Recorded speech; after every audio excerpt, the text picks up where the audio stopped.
Hi, Russell. Thank you so much for being with us here today. Could you please introduce yourself to our audience and tell them a little bit about yourself? Sure. My name's Russell S. Beattie. I'm an Australian creative director. So I work across a whole bunch of different fields. So I work in theatre, online services, printing, filmmaking. I used to own music venue and record label. So basically anything creative where I can try and make a career out of it, I give it a go. But yeah, I'm here at the moment as the director of The Empire Strikes Back. And for those of us who have never attended a burlesque show, could you tell us a little bit about The Empire Strikes Back and what somebody could expect going there for the first time? Sure. So The Empire Strikes Back is a burlesque show, but it's definitely, we always say we're Star Wars first, burlesque second. And not to take anything away from burlesque, but we definitely try and make sure everyone feels that it's an extension of the Star Wars universe, unofficially. And basically, we do that in order to kind of just make people feel like they're part of this world, they're comfortable, they're already bringing goodwill to the show. So that's why we have a certain music selection. We do there's certain concepts and everything, because we're playing off people's love they have for the Star Wars. So in order to do that, so people know what they're kind of getting when you say Star Wars. Then we add the burlesque element to it that subverts it. So people start thinking about what they're going to see. So the expectation is there, but they have no idea what's on the other end when they walk through the door. So it's this weird kind of balancing act between what you think you're going to see and what you want to see versus, what you're actually going to see on the night. And that's a big part of the experience for us, is subverting expectations. And we do make fun of Star Wars, but we also make fun of our love for Star Wars. So we're very respectful of the brand, even though we point out somehow ridiculous it is that, the Star Wars' biggest audience are grown men at the moment. And not to take away from, the women, because 60% of our audience is women. So it's not a gratuitous show. It's a fun show. It's going to be like a party. And a lot of people have ideas of what burlesque is, because they've probably seen burlesque at a local bar, or, have been to a festival, or, seen it in a movie or something like that. But burlesque for us, it's kind of like a kind of symbiote art form for us. So you can combine it with theatre, you can combine it with rock shows, you can combine it with comedy, and then you can live in the vintage world with like rockabilly and, Art Deco and things like that, but can be also very contemporary with like Suicide Girls and punk rock and whatnot. So we also use this as an example to show that to people that burlesque is not just probably what you've seen in the past. And we couple a lot of slack, because a lot of people don't actually see a touring burlesque show.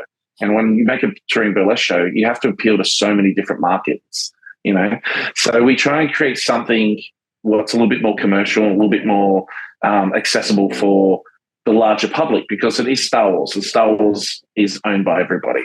So we try and make sure everyone feels like they belong there. So we're not a political show. We're not nothing like that. It's just meant to be fun for 2 hours and just let you forget about everything else that's happening out in the outside world, which is what Star Wars originally did. Before all the fandom and the toxic argument online, it was just people enjoying watching a movie. How exciting. It sounds like a really great time. As the creator of this event, how did this all come to be? Like, what made you take on the decision that you had to do something like this? Well, it's funny because at the time I was about 28, 29 when I came up with the idea. And by no means, we never take credit being the first people who did it in the world. There was a group called Devil's Playground who did it in LA, I think about 6 months before us. We were unaware of it at the time. But I always like mentioning that, because when we talk about coming up with the idea. But I kind of created this in a bubble, because I did this concept burlesque show as a joke called Robot Strippers 3000, and it was just all different robot burlesque performers. And one of them was C-3PO. We did a female C-3PO. And that kind of I did that in like 2008. And then for the next few years, I just had the idea in my head, like, it'd be fun to do, something like that. And we decided we were going to do like an old school Playboy, but based on Star Wars. And we ended up making that. It's called Wookiee Erotica. But when we were doing that, we're like, well, we're making these costumes. Maybe we just do a show. And at the time, we were doing these very serious burlesque shows, because I'd been part of the scene for about 10 years. And at that point, I wanted to kind of make burlesque more of an industry and make it a bit more professional. So we had these very serious, cool art burlesque shows we were doing, and the whole point would be we do these for a season, and then we'll do like a one-off one-night joke show in between, just to kind of keep it fun for everybody. Right. And our first joke show we did was Star Wars Burlesque, and for us, it was a no-brainer. It was like, I'm a massive Star Wars fan, and I've been doing burlesque for 10 years at that point as a director. And to me, it's just saying, man, let's just do it. And my business partner, I still make fun of him to this day because I said, maybe we should do 3 nights. And he said, do you think it's going to be good enough to go for 3 nights? And this, by all means, this is a 100-seat theatre as well, a little small music venue, which, we owned. And we just had to keep putting stuff in to keep the business operating. So I said, yeah, it'll be fine. We'll put it for 3 nights. Those 3 nights sold out like that. Wow. And all those costumes were meant to be disposable. I made them out of like plumbing supplies, like piping and, old toys and things like that. I think the first lightsaber was a hose handle, what I painted and whatnot.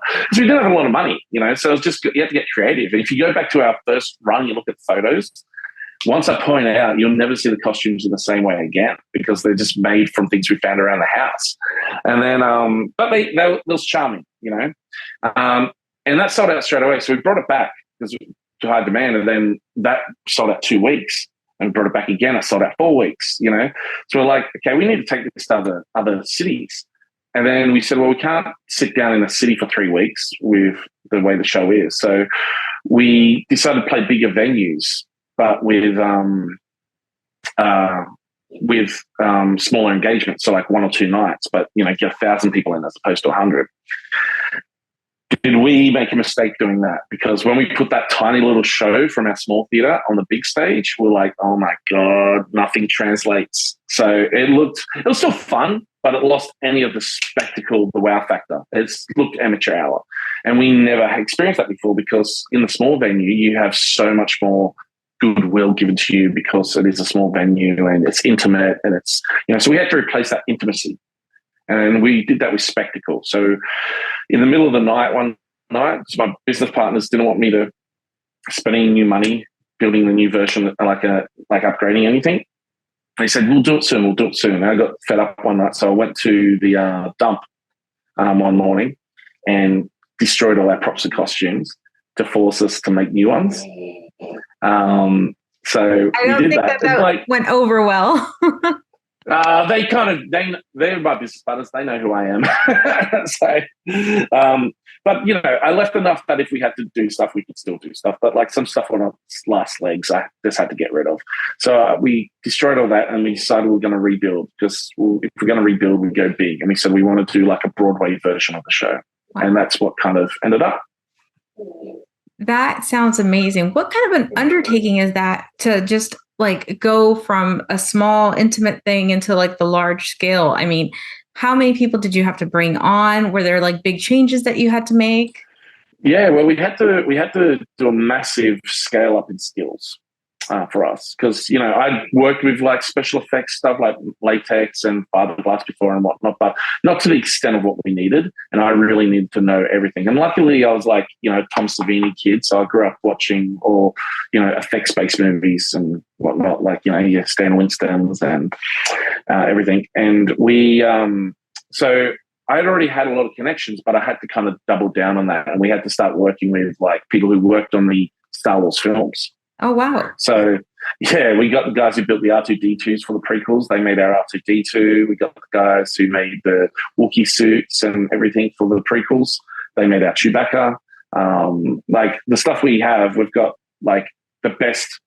If we could do it, we teach ourselves. If we can't do it, we go for the best. So, but the thing is, a lot of that stuff was never real. Like a tauntaun is claymation. Right. So we had to figure out how we do a tauntaun on stage as a live thing that someone can ride, Wow. That's impressive. And like a 1-to-1 scale Jabba the Hutt, but I can't have the amount of puppeteers and I have to take into consideration touring. So everything has to pack up and be put into a truck and whatnot. So because we usually run, this is the first time in the States we've actually sat down for a long period of time. We did San Fran early this year and now in LA and then next to San Diego. But we previously we had a rocks schedule, so we'd be coming to a new city every day, load in, load in all our lighting, set everything up, do a run through. Then we do the show. Then we load out, and then we hop in the bus, and then we wake up in the new city the next day to do it all over again. So we have to logistics thing because you can't. You have to kind of make sure everything backs down really small, and currently we have 14 cast members in the show, but they play something like 50 or 60 characters. My goodness. Between them, yeah, and most of them do it blind as well, because you can't see out of those helmets and masks once the lights are on. I can't believe that. That sounds so impressive to be able to do all that. Well, that's why I always have to bring it up, because people don't understand how hard it is to actually work in those masks and heels and everything like that. That's like fantastic.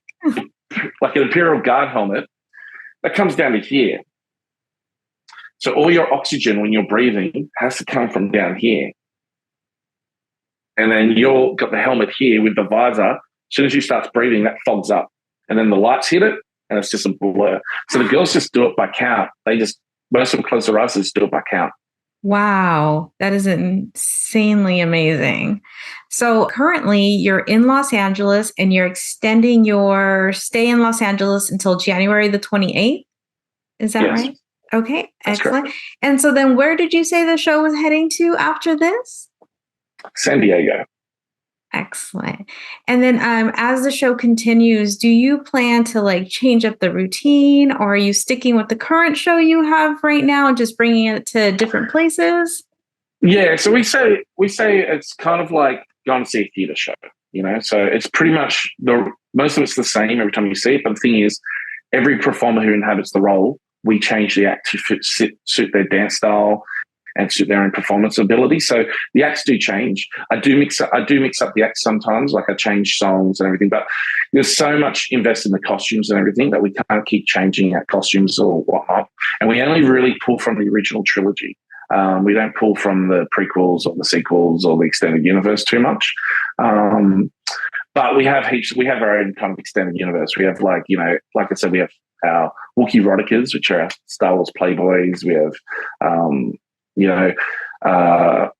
if you go and have that's like the printing, but online, if you can't come and see the show, we have our own Empire Strikes Back holiday special, which is an hour and a half, kind of like late 70s, early 80s TV show. And we've done it in that kind of style, what we made during COVID, for very little budget, but it's a fun way just to kind of see. And we lean into that because the show's designed we'll never put the show out online because it's designed to see live. Right. And we'll always change it a little bit each time to the venue, to the logistics we're dealing with. We'll always tweak the experience. But the thing is, it's meant to be more than just what's on stage. It's like getting excited to come there, seeing the merch, seeing other people's excitement. We have stuff what we play pre-show entertainment and intermission, and the whole thing is just meant to have. It's okay to be silly and like things that are silly. It's an experience.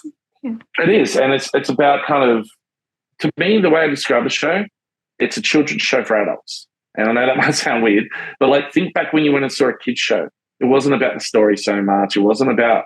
It was about singing along to songs, getting excited with the host, seeing a new character come out from behind the curtain, going, it's behind you, that kind of silly fun where you're just locked into that moment.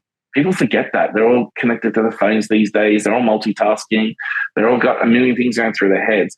To actually just wipe people's heads, get them engaged in the moment, is a very big thing for us. That's what we try to focus on, because you're paying to be distracted from the rest of the world. That's why I say it, and be transported and have fun and have that innocence of watching Star Wars when you're a kid and taking everything that was cool about being a kid, but taking everything that's cool about being an adult and combining it together. But yeah, anytime I feel like the show needs a little bit of like for example, San Diego, we had a small cast. So the Stormtroopers, you only got 6 there, and here you get 8. You get 5 Tusken Raiders. You get, there's so many more people, so we can scale it up and scale it down. So yeah, it just depends which version you're watching, but every show is meant to feel a little bit different. Even though the core of it's the same, it's still meant to feel different. You have a different experience every time you come. Well, that's excellent. It sounds exciting. I cannot wait to check it out. Before we wrap up, is there anything else you want to tell our audience about your show?